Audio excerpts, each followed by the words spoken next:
धन्यवाद आनंद जी। मैं सबसे पहले तो सभी हमारे शिक्षक संकुल साथियों का बहुत बहुत स्वागत एवं अभिनंदन करता हूं। गत कई माहों से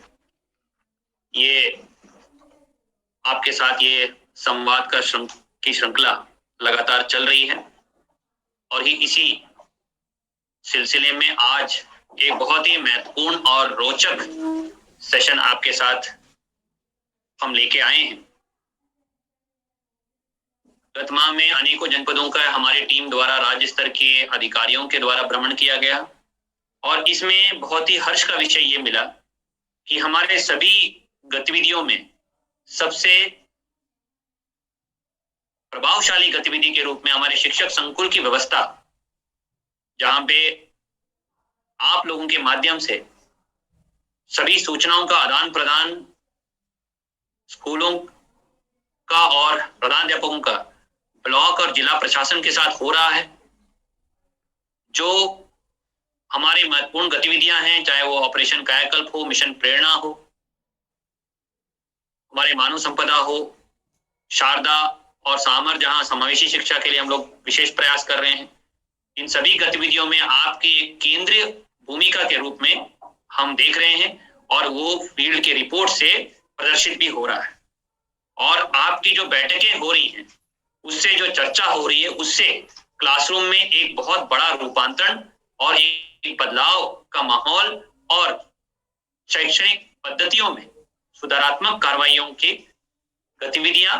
आगे बढ़ रही हैं। इसके लिए आप सब बहुत बधाई के पात्र हैं और हम सब बहुत गौरवान्वित महसूस कर रहे हैं। लेकिन अभी हमारा सफर बहुत लंबा है। आज के सेशन में पहले कड़ी में आपने हमारे मिशन प्रेरणा के योजना यूनिट के इंचार्ज आनंद पांडे जी से सुना कि प्रेरणा ज्ञानोत्सव महत्वाकांक्षी हमारे 100 दिन का जो कैंपेन अभी शुरू हुआ है, उसमें किस तरह की गतिविधियां हमें करनी है और कैसे इन गतिविधियों के माध्यम से जो हमारे बच्चे इतने लंबी अवधि के बाद स्कूल में वापस आ रहे हैं, उनमें उनको उत्साह के माहौल में आमंत्रित करना है, उनका स्वागत करना है और शिक्षकों के माध्यम से उनके और उनके अभिभावकों के मन में जितनी भी जिज्ञासाएं हैं, कोविड प्रोटोकॉल के प्रति या स्कूल खुलने के प्रति या जो अधिगम स्तर पर बहुत बड़ा प्रभाव पड़ा है। बहुत सारे स्टडीज कह रहे हैं कि 80 से 90% बच्चों में कम से कम एक भाषा वो या तो भूल गए हैं, कम से कम 1/4 दक्षताएं उनकी गणित की और भाषा की हमेशा के लिए वो गवा चुके हैं और बहुत सारे बच्चों की, विशेषकर बच्चियों की ड्रॉप आउट होने की संभावना है, चाहे वो आर्थिक कारणों से हो, जानकारी के अभाव में हो या हमारे प्रयासों की कमी के कारण। अतः ये बहुत आवश्यक है कि हम सामुदायिक सहभागिता पे विशेष बल दें। इसीलिए शिक्षक चौपालों की व्यवस्था, जहां पे हम अभिभावकों को शपथ ग्रहण और प्रेरणा लक्ष्य के बारे में जानकारी और हमारे सारी नई शैक्षणिक गतिविधियों के बारे में जानकारी देने के लिए इस अभियान में प्रयास करेंगे। पूरा जिला प्रशासन से लेकर सभी अधिकारीगण इसमें चौपालों में शामिल होंगे, आपके साथ खड़े रहेंगे और आपके माध्यम से प्रधानाध्यापक और टीचर तक ये संदेश पहुंचाएंगे कि पूरे प्रदेश में हर गांव, हर मोहल्ले में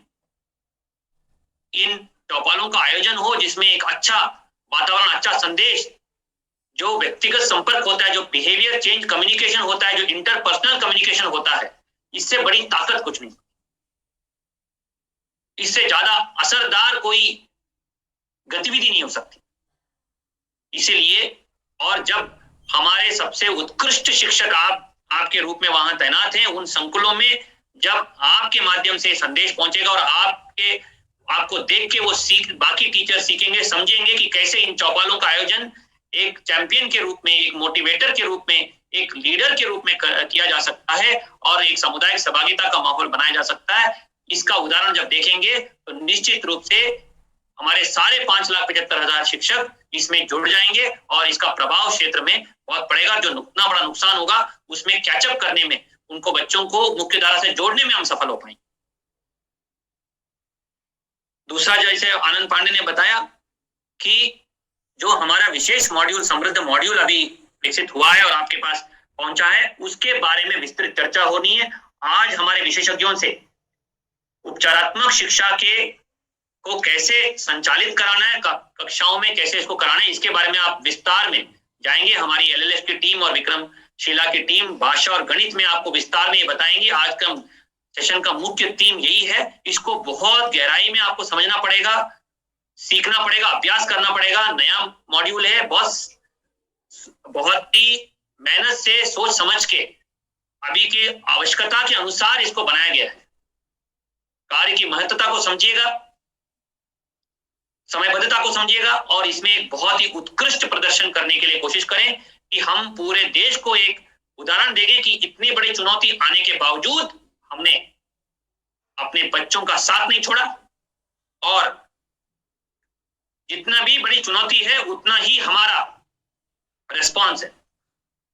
तो इस सेशंस को बहुत ध्यान से आप समझें और आपस में चर्चा करके एक दूसरे से आप सीखते हुए, एक दूसरे को प्रेरित करते हुए सभी शिक्षकों तक